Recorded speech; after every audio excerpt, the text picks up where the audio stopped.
Bom dia! Bom dia! O programa de hoje comemora os 32 anos do Globo Rural. Nesse tempo todo, quem fez o programa, na verdade, foi sempre você, que vive no campo.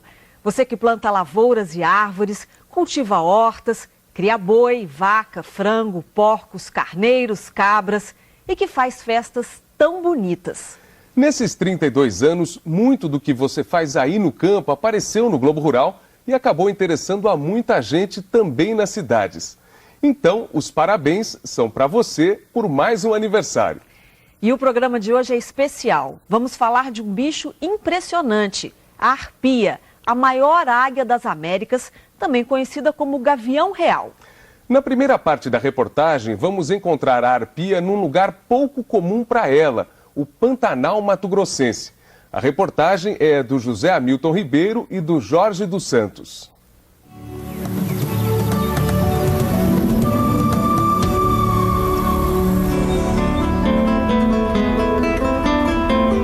Aqui nesse Pantanal Norte, município de Barão de Melgaço, Mato Grosso, a mata de Cambará está toda amarelada.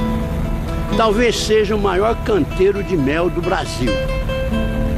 Só que o Cambará em flor, desta vez, abriga, além da fauna pantaneira, um visitante ilustre.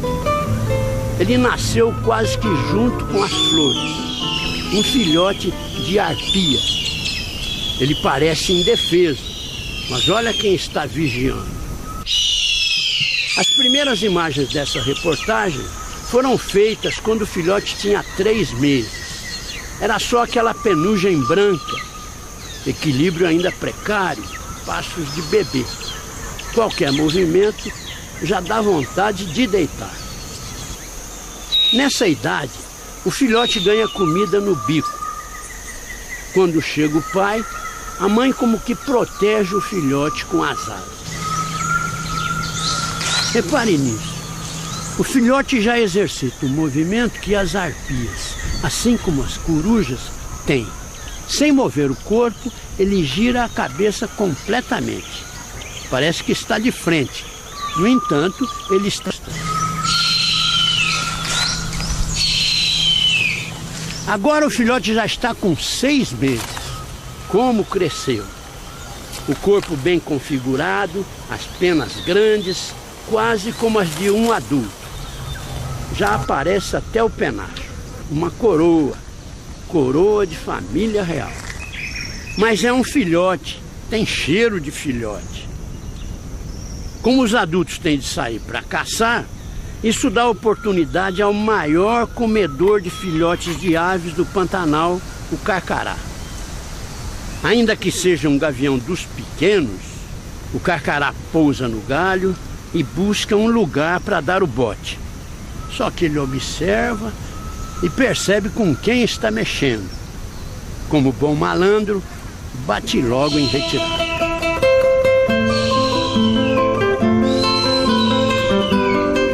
O documentarista Haroldo Palo conseguiu esta sequência de fotos.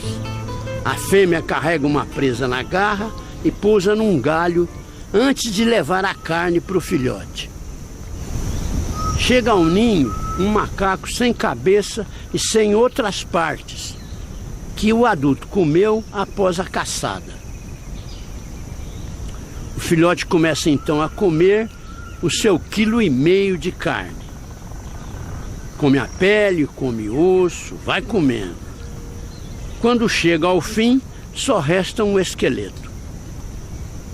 Durante o banquete, sente a chuva, mas isso não tira o apetite. Chegou mais comida. O lugar de origem das arpias é na Amazônia e na Mata Atlântica. Mas os pais desse filhote resolveram fazer o ninho aqui.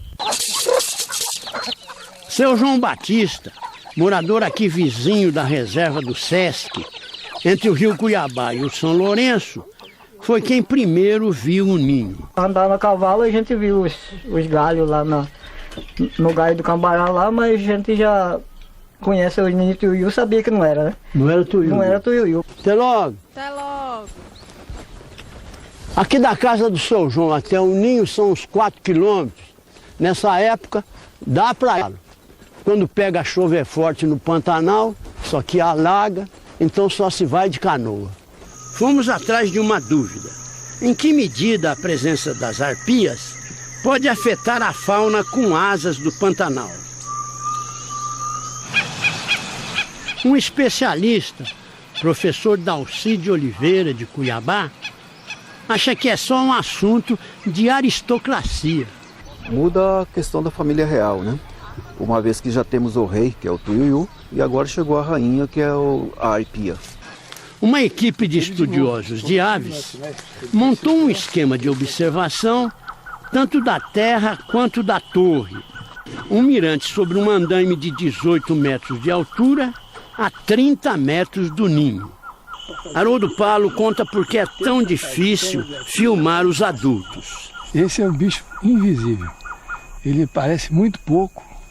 Quando vem, ele fica pouquíssimo tempo no ninho, coisa de minuto. A gente passa 12 horas por dia aqui e vê o bicho 1 minuto, 1 minuto e meio.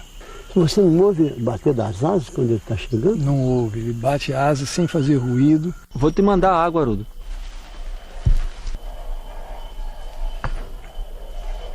Joilson Advíncula, que é um produtor rural aqui da região, está dando apoio ao pessoal da pesquisa desde o começo.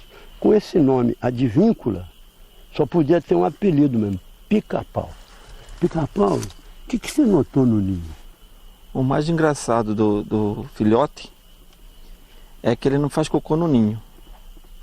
Quando tá com vontade de fazer cocô, ele levanta a bundinha para cima e solta aquele jato para fora do ninho. Para capturar o filhote, chega de Manaus uma equipe especializada. O escalador Olivier e doutora Tânia Sanaiotes. Com uma baladeira que mais parece um estilingão com cabo de embaúba, Olivier manda um fio de nylon na forquilha de uma árvore próxima do ninho. Depois organiza suas cordas e, como se estivesse pedalando, começa a subir. Lá de cima, observa se a forquilha do ninho é forte o suficiente para ele se apoiar nela quando for pegar o filhote. Um pouco para não assustar desnecessariamente o filhote, porém mais para a segurança do pessoal que vai subir na árvore. A pega vai ser feita à noite. O segundo escalador, Benjamin, chegou agora há pouco, está pronto. Qual é o maior perigo dessa operação? Pra gente é o ataque dos pais, né? Olivier é o primeiro a subir. Logo vai também o Benjamin. A espera não é longa. Com pouco, o filhote está na mesa. Uma venda cobre o bico e o olho para ele não se estressar. Aí, medida de asas, de penas da cauda, das garras. 6,1 centímetro de comprimento, né? Ela pode, ainda cresce um pouco mais, até 7. Então é a garra maior que a gente tem nas aves. É maior do que a garra da onça? É maior. Depois tirar uma amostra de sangue e, por fim, prender uma mochilinha nas costas do filhote com um radiotransmissor. Uma arpia vive quanto tempo, doutora Tânia? Uns 40 anos, com certeza. Em cativeiro já viveu até 50. Um mês e meio depois da captura, voltamos ao lugar. O filhotão encorpou, cresceram penas ao longo do corpo, no peito, na área do pescoço. De vez em quando dá para ver a anteninha. O fato mais importante desse período foi que o filhotão abandonou o ninho. Só volta a ele para comer quando os pais, cada vez mais espaçadamente, trazem comida. Parece que é um exercício de aprendizagem para ele saber que vai chegar um momento que vai depender dele próprio conseguir a sua comida. Agora o filhotão vive de galho em galho, exercitando as asas e fazendo até alongamento, ficando em cima de uma perna enquanto estica a outra. Tudo isso para exercitar sua musculatura. tudo correndo bem, sempre corre, um casal de arpias cria um filhote a cada 3 anos. Chama-se de águia o gavião de porte maior. No Brasil temos 2 águias, a arpia e a águia do cerrado. Essa aí, cinza, bonita e hoje raríssima. Outros 3 gaviões grandes, todos chamados de pega-macaco. O iraçu, ou falso gavião real. O gavião de penacho, tão bonito e quase extinto. E o pega-macaco propriamente dito da Mata Atlântica. Notícia triste. Nas águas de 2011 no Pantanal, quando a Ara do Ninho inundou, aconteceu alguma coisa de ruim. Um bicho pegou o filhote. Mas, num comportamento comum em caso de perda de filhote, o casal reformou o ninho e já está criando de novo. Sou eu, hein? Não vem, não. No próximo bloco, o senhor Arpia, o homem que convive com as águias. Na segunda parte da nossa reportagem especial sobre a arpia, a grande águia das Américas, você vai conhecer um homem que dedica a vida a criar aves silvestres para depois devolvê-las à natureza.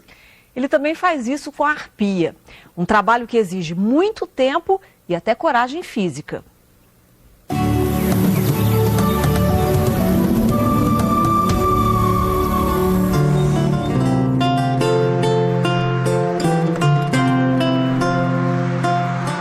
Município de Contagem, Grande Belo Horizonte, Minas Gerais.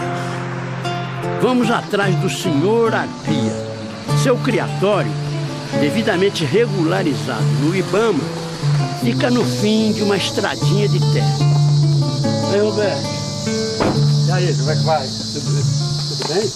Roberto Azeredo cria espécies nativas em risco de extinção para reintroduzi-las em locais de onde desapareceram. Já fez isso com mutum, com jacutinga, com macuco, com nhambus. Com arpia, a mesma coisa. Construiu então esse arpiódromo de 3 andares. No primeiro andar ficam as arpias solteiras, que ainda não reproduziram. Estão bravas, reclamando da comida que não vem. Uma avança na grade tentando nos atingir. Quando o Roberto joga o frango, nem deixa cair no chão. Essa outra, tão afoita, agarra até a grade. No andar intermediário ficam as aves em recuperação e no andar superior os casais. Não há diferença entre macho e fêmea, só no tamanho. A fêmea é um pouco maior. Roberto tem atualmente 21 arpias. Embora não seja biólogo ou coisa parecida, é um criador cuidadoso e bom observador. Você vai ficar daqui e eu vou lá dar a carne a ela. Vou ficar quieto, sou eu, hein, cara? Não vem, não. Roberto, o que faz da arpia um caçador tão eficaz? A arpia tem um sistema de camuflagem muito interessante, porque ela tem o peito branco e as costas negras. Se ela tem as costas dela, o céu, ela sempre está de frente, porque o branco se camufla com o branco do céu. Se ela está dentro da mata e as costas dela é a floresta, ela mostra a parte escura, que é as costas dela. Para caçar, usa sua boa visão e aquela capacidade de olhar para trás sem mover o corpo. Ela ouve bem? Veja bem como ela movimenta a cabeça e como ela abre as penas de forma que ela consiga captar o som com mais facilidade. Parece uma antena parabólica, que ali ela consegue captar o som de todas as direções. Qual a principal arma da arpia, o bico ou a garra? A garra, sem dúvida. Roberto pega então uma ave empalhada. Bom, essa arpia aqui ela está sendo preparada para ir para o museu. Aqui dá para a gente ter uma ideia do tamanho das também. Essas duas do centro, além da função de predar, ela tem a função de segurar para carregar. A garra, que seria o nosso dedo indicador, serve para ela prender a carne enquanto tira pedaços pequenos. E a unha mais perigosa dela, que é a unha que é essa menor do canto aqui, aqui é mais afiada. É o mindinho. É o mindinho dela que busca o local mortal do animal que ela está predando. Roberto Azeredo foi o primeiro no Brasil a criar arpias em cativeiro com elas próprias chocando os ovos, sem usar chocadeira. Aqui dá para você ter uma ideia do que é o tamanho do ovo da arpia em relação ao ovo de uma galinha. Qual é o tempo de incubação? A arpia, o período de incubação aqui, em todas as incubações, foi de 54 dias. Galinha 21. A galinha 21 dias. 21 dias. O filhotinho nasce um pintinho. A arpia nasce com 100 gramas em média. Mas uma coisa interessante, ele nasce com uma visão muito apurada. Porque a maioria dos pássaros que são alimentados pelos pais no ninho, eles nos primeiros dias eles não enxergam. A arpia é um animal forte assim, meio grosseiro, mas ele é delicado com o ovo na hora de chocar? É muito delicado, é uma coisa muito impressionante, porque ela, ao chegar no ninho, a maneira dela chegar próxima do ovo, ela fecha os pés e encosta próximo do ovo com muita delicadeza. E ela rola o ovo com o bico? Porque o ovo é o seguinte, as aves têm que girar os ovos para que eles recebam o calor de uma maneira uniforme durante a incubação. Você observou assim alguma relação de simbiose com outros bichos da mata? Bom, aqui tem dois casos muito interessantes. Eu recebi há alguns anos uma arpia que foi repatriada da Alemanha para o Brasil. E ela chegou aqui respirando com dificuldade. A arpia veio de volta porque estava doente, poderia morrer. Assim que chegou ao criatório, Roberto notou que havia em torno de seu bico, na altura do nariz, grande número de insetos. E alguns entravam. Eu já contei aqui, às vezes 6, 7 abelhinhas em cada fossa, entrando e limpando aquela secreção. Ao mesmo tempo, Roberto observou duas coisas. Primeiro, a arpia passou a respirar cada vez melhor até sarar.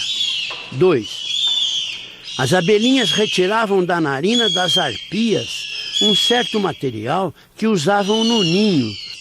Após identificar as abelhinhas, Roberto ajeitou uma caixa para abrigar um enxame delas ali perto.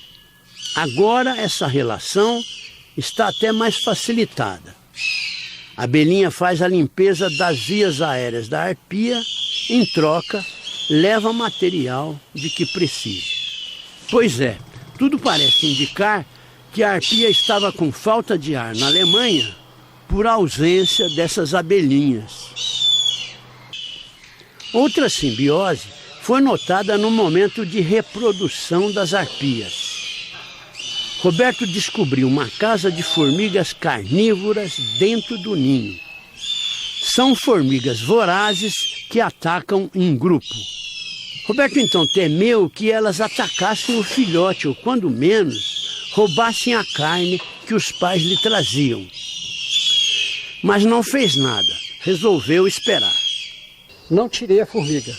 E o que ocorreu foi o seguinte, quando os pais começaram a levar a carne para o ninho, as formigas não atacam a carne do ninho. Elas esperam os pais tirarem o resto da carne e jogar no chão para comer no chão. As formigas usam o ninho como abrigo e fazem em troca a limpeza do entorno. Com seu criatório que não tem fins comerciais, Roberto Azeredo já criou e devolveu para a natureza cerca de 600 aves nativas em vários estados. Quanto à arpia, tem uma previsão de que fará a primeira soltura no próximo ano. Daqui a pouco, o moço que achou uma arpia ferida e tratou dela. E a luta da arpia contra o fogo na dança do Gavião Real. Voltamos ao nosso programa especial de aniversário do Globo Rural. Agora vamos ver o resumo de um documentário que a TV britânica BBC sobre a arpia. E o repórter José Hamilton Ribeiro vai à Amazônia, onde muita gente encara a arpia com desconfiança, até medo. Por isso, ela é perseguida, caçada, mas já começa a nascer uma nova consciência nas comunidades rurais.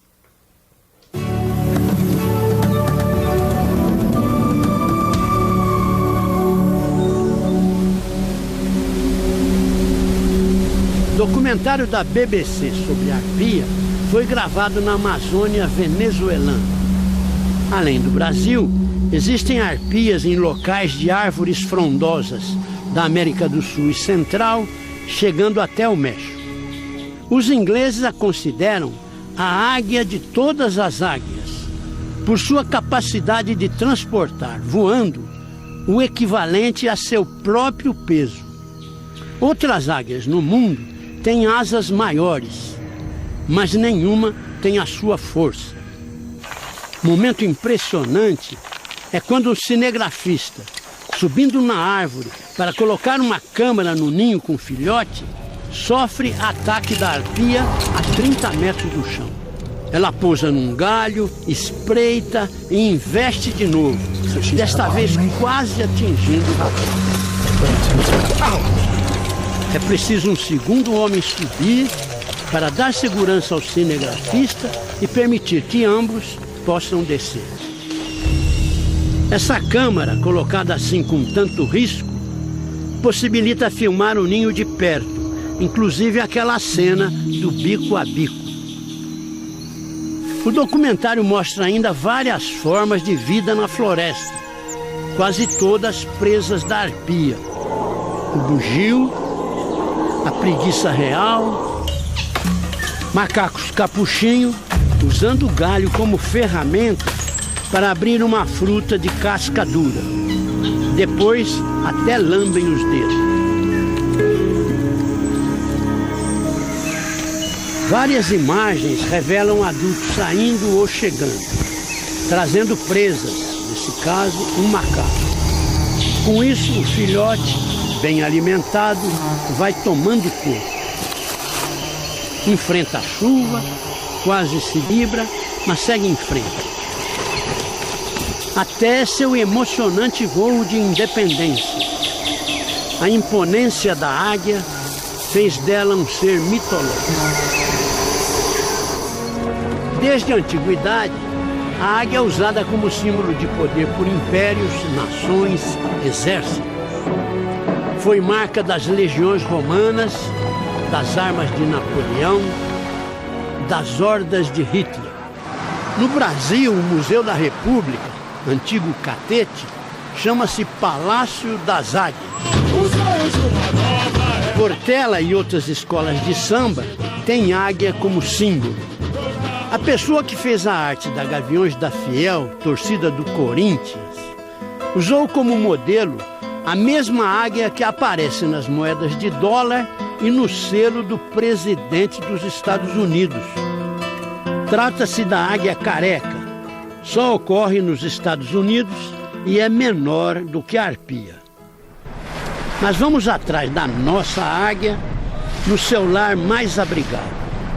Nós chegamos à Amazônia pelo Rio Negro. De um lado, Manaus. De outro, município de Iranduba. Por aqui, onde é mais chamada de Gavião Real, a arpia não tem uma boa imagem. O próprio comandante da embarcação, mestre Orisvaldo da Conceição, conta que já caçou uma. Ele ficou me olhando, balançando a cabeça, eu me lembrei de esse aqui que é o Gavião Real. Aí amassei o chumbo no bicho. Passageiro José Manuel confia. Gente que caça para comer? Já vi falar que tem gente que caça. Para fazer um caldo? Fazer um caldo, né? Já em terra firme, a arpia é vista agora como motivo de medo.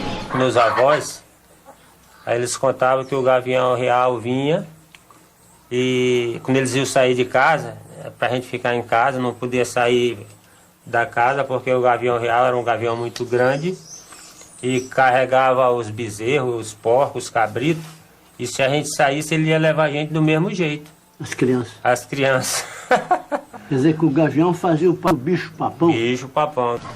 Mas está surgindo uma nova consciência. Essa estradinha nos leva para a casa do Cristiano, que encontrou uma arpia machucada, tratou dela em casa até que ela ficasse boa. E como é que foi o seu encontro com essa arpia ferida?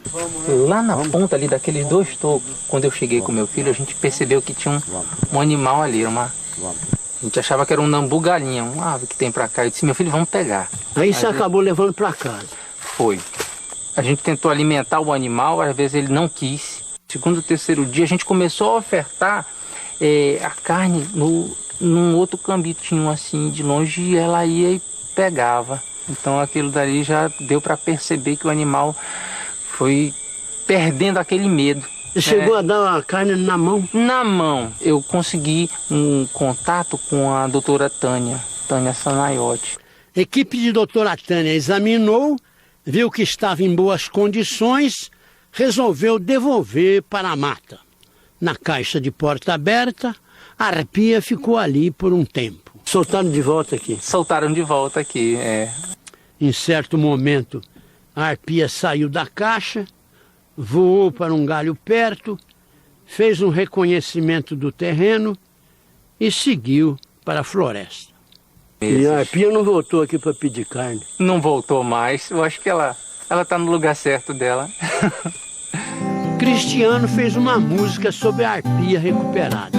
Foi na garra de um gavião real, foi nas asas uma vida inteira, minha paixão.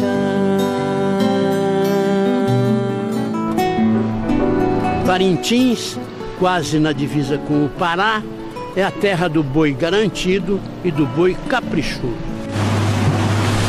Navegamos no Amazonas com uma guia especial, doutora Tânia, com quem já estivemos lá no Ninho do Pantanal. Ela vem fazer visita a um colaborador local, o Raimundinho. Logo, Raimundinho põe a gente na trilha. Chegamos num pé de castanheira com um ninho lá na forquilha.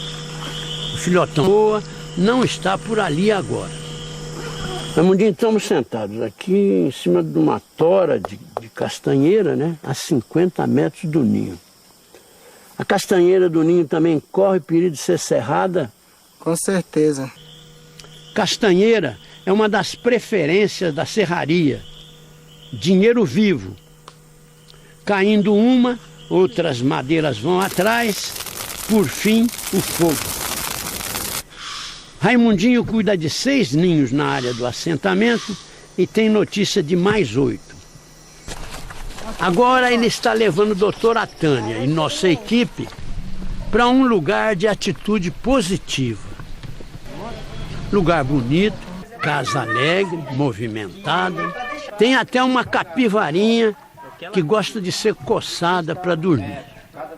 A família não só cuida de um ninho, como não dá moleza nem para a serraria, nem para caçador.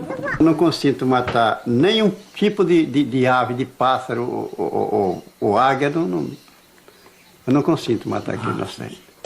Como em todo o enorme assentamento de Vila Amazônia, o quebra, como o pessoal daqui diz, é bem simples. Lotes de 30 hectares, de que o assentado pode legalmente desmatar 6. Você já abriu o seu roçado?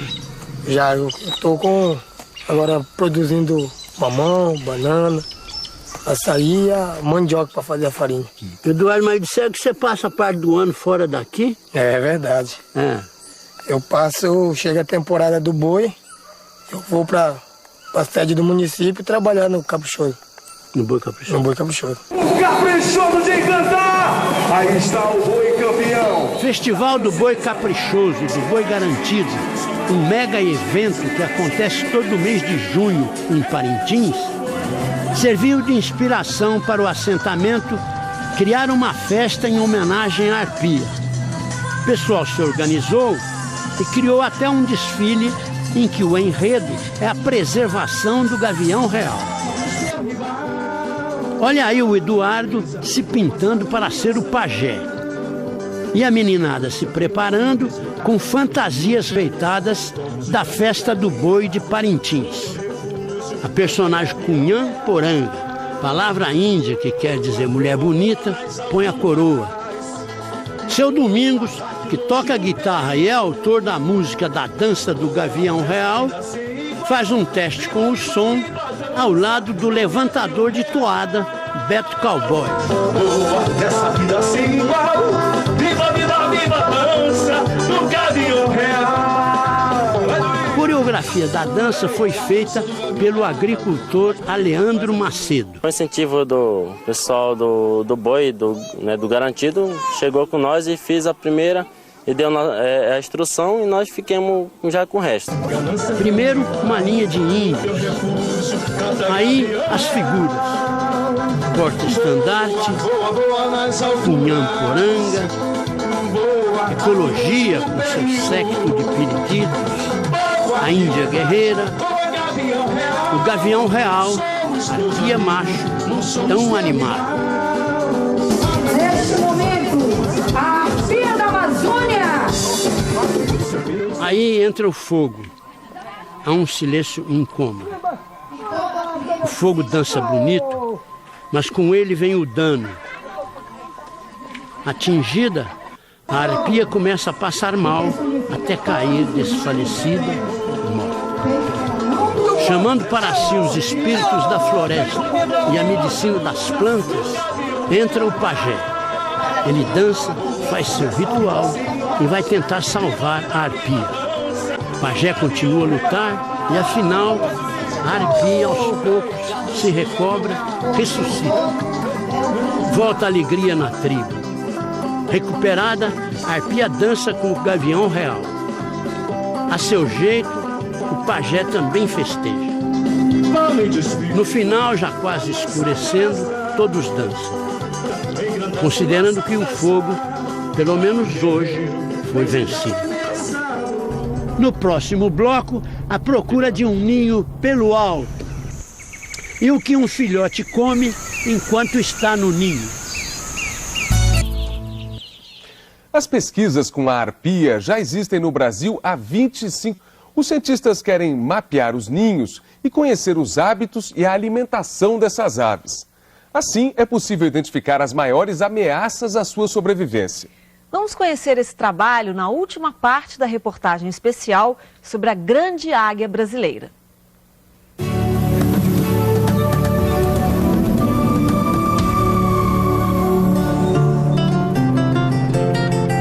Aqui é a área de uma reserva federal, a Reserva Duque. E ela fica próxima do local em que o Rio Negro, de águas escuras, encontra o Rio Solimões, de águas barrentas. Os dois se juntam, formam o Rio Amazonas, mas as águas só vão se misturar muitas e muitas voltas rio abaixo. Estamos agora chegando em Manaus, capital do Amazonas. Corredor num dos prédios do INPA, Instituto Nacional de Pesquisa da Amazônia, em Manaus. Escritório de Tânia Sanaiotes, a doutora da arpia, há 25 anos trabalhando com o Gavião Real no Brasil. Pelo jeito, pouco espaço e muito trem para guardar. Com quantos ninhos vocês estão trabalhando no momento? Nós temos mapeados cerca de 60 ninhos para 70. Fizemos aqui uma rápida demonstração com os alfinetes. Os em rosa são os ninhos ativos que a gente está visitando na Amazônia e no Cerrado. E os em vermelho são os ninhos ativos que a gente monitora na Mata Atlântica. Azuis são ninhos ativos que a gente ainda não chegou lá para visitar, mas tem notícia, tem foto. E em preto são os ninhos que ou cortaram a árvore ou mataram os pais. Antes da colonização, no Brasil havia arpias em quase todo o território, excetuando-se faixas de campo limpo no Cerrado, mas a Caatinga, o Pantanal e o Pampa. Atualmente, só a Amazônia mantém-se parcialmente intacta, com tudo o que isso quer dizer. cinegrafista Jorge dos Santos toma seu lugar para a gente ter uma visão pelo alto de um dos ninhos mapeados. Estamos atrás das árvores mais altas. É lá que a arpia faz ninho. Os pés de angelim, de castanheira, de jatobá aparecem acima do dossel da floresta. São as árvores preferidas das arpias. Olha lá o ninho ali, não é? Um monte de mato? Então achei. Olha lá. Um casal criou nesse angelim um filhote que está agora com perto de 1 ano. Vamos acompanhar doutora Tânia e Olivier para ver pelo chão o ninho que vimos lá de cima. Pela trilha, toda hora ouvindo o pio do capitão do mato, talvez o passarinho mais comum da selva amazônica, a gente chega diante do pé de angelim com o ninho de arpia. O filhotão está numa árvore próxima. Fica por ali sondando o ninho, esperando comida. Voa de uma árvore para outra, agita as asas, se movimenta. Parece saudável e esperto. Mas a equipe precisa capturá-lo para fins de pesquisa. Olivier prepara uma armadilha que vai colocar lá em cima. Começa a subir nessa árvore de tronco tão reto. E logo, logo ele está dentro do ninho. Caminha sobre um galho, aí a uns 40 metros de altura. Pula de um galho para outro, até conseguir armar o laço para pegar o filhote. E o que tem aí no ninho? Tem muito vestígio de presa? A bióloga Helena quer ver de Olivier o que ele consegue recolher dentro do ninho. Quando Olivier desce, ele traz uma encomenda para Helena. Qual foi o resultado da coleta lá do Olivier? Resultado positivo, né? Ele coletou bastante material. Um dos trabalhos de Helena é estudar o que um filhote come. Esse dado servirá, junto com o outro, para definir que área é necessária numa floresta nativa para abrigar uma família de arpias. Aqui na Amazônia, o cardápio é variado. Come principalmente as preguiças, mas também come macacos, porcos-espinhos, aves, outros animais que vivem no topo das árvores da floresta. Essa parte aqui a gente tem as preguiças reais. E aí nós temos aqui, né, as pernas de um macaco, guariba ou bugio, como é conhecido lá na Mata Atlântica. Aqui nós temos macacos também, né, e porco-espinho. E logo ali no fundo tem aqui uma pata de uma ave. Eu ainda não identifiquei, vou identificar no laboratório. Juntando com ossos que caem do ninho e são recolhidos numa tela, Helena faz um balanço da dieta do filhote no ninho. 25 preguiças, 6 macacos, 4 porcos-espinhos, 1 gambá e 2 aves. Isso no tempo de filhote. 5 dias depois, filhotão caiu no laço. Olivier foi buscar. Aí foi aquela coisa de medir, tirar sangue, colocar o rádio e, por fim, um anel. A equipe já anilhou 14 arpias e monitora regularmente 4 delas pelo rádio há mais de 10 anos. Olivier já era escalador de árvores no seu país de nascimento, a França. Na Europa, na verdade, lá em cima das árvores não tem muita coisa para ver. Aqui na Amazônia, cada metro que você sobe na árvore tem uma coisa que você nunca viu de sua vida. Olivier, você já viveu grandes momentos na Amazônia. Conte um. Quando eu encontrei a Helena, por exemplo. Você já tem filhos? Não, ainda não. Está no projeto? Está no projeto, sim. Periga nascer uma arpia? O nome sim, né? O nome talvez, né? Talvez. Trabalho de um fotógrafo. Lá em cima existe um ninho, mas não se sabe se tem ovo ou filhote. Olivier vai ver. De uma câmera colocada em seu capacete, a gente tem a sensação de estar subindo com ele. E olha o que tem no ninho. Um filhotinho ainda tão pequeno, dá mesmo de se ver lá de baixo.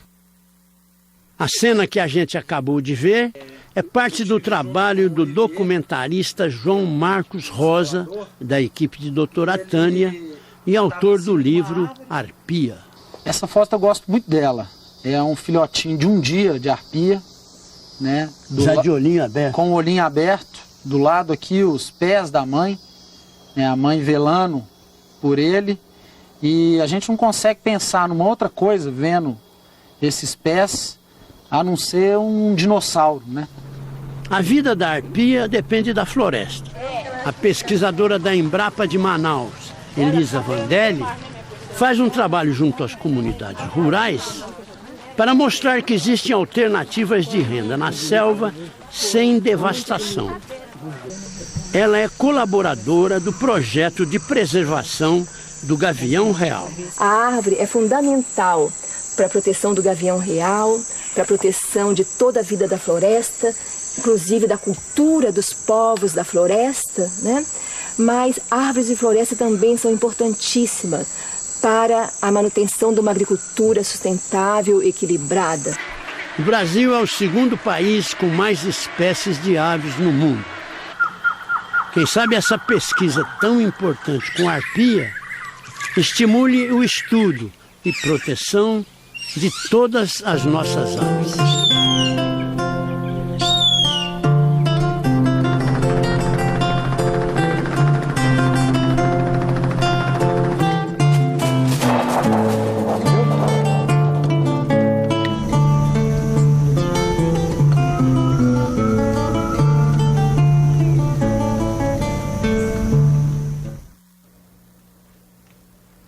E no domingo que vem, começamos a série dos melhores momentos do Globo Rural em 2011.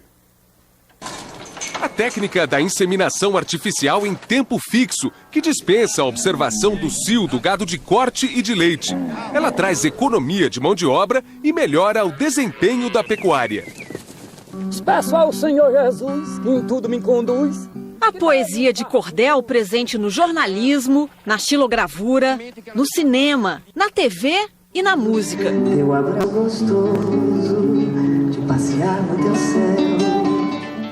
Folhetos simples que correm de mão em mão, contando histórias e narrando os acontecimentos do dia a dia. Grande Prêmio Italiano, dia 1º de maio de 94, o ano que trouxe tristeza e pena, acabando Ayrton Senna neste desastre tirano. Não deixe de ver os melhores momentos do nosso programa em 2011. Um bom dia para você. E o Globo Rural volta amanhã às 6 da manhã. Bom domingo!